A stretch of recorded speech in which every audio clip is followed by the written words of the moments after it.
Without an ID, we're going to ask them to please leave. They're not even going to be able to enter. Once they enter, their ID will then be checked to verify that it's legit, that they're 21 years of age, and then they'll be able to enter the dispensary.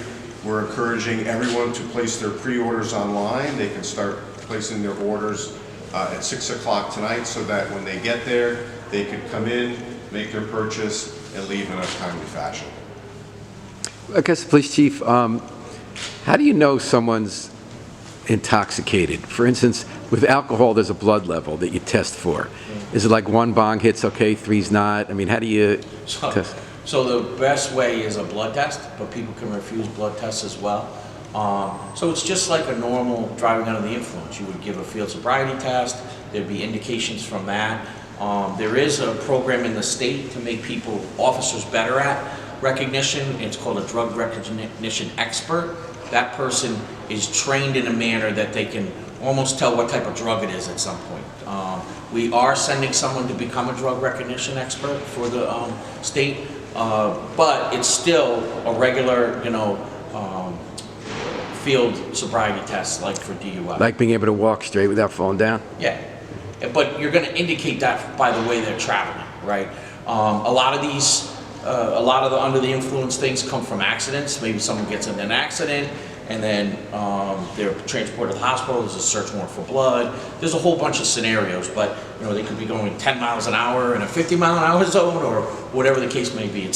I shouldn't be joking about it. It's not funny because we already have a spike in traffic fatalities, right? So we want to make sure everybody's safe. I just want to ask, where is yours? You said your suppliers, are they in-state suppliers for the product you're selling? Yes, we are only allowed to buy from the 4 licensed producers here in the state of Connecticut.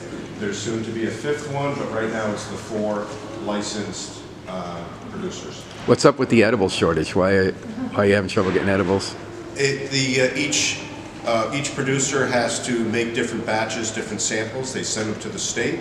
The state then sends them to these outside third-party testing labs where they get a certificate of authenticity. They want to make sure that the products are exactly as they're stated on the labels, the potencies. Every product is tested to make sure that there's no pesticide, no insecticide. It's a very clean product during the growing process. And then the final product is tested to make sure the label states exactly. So is that what the delay is? Yes. And how many people are you expecting tomorrow? Do you have any estimate or projection? No, I don't know how many people. I have a feeling people will probably start lining up early in the morning.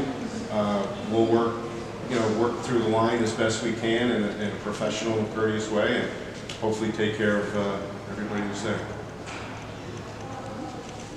Thank you. Thanks, everybody.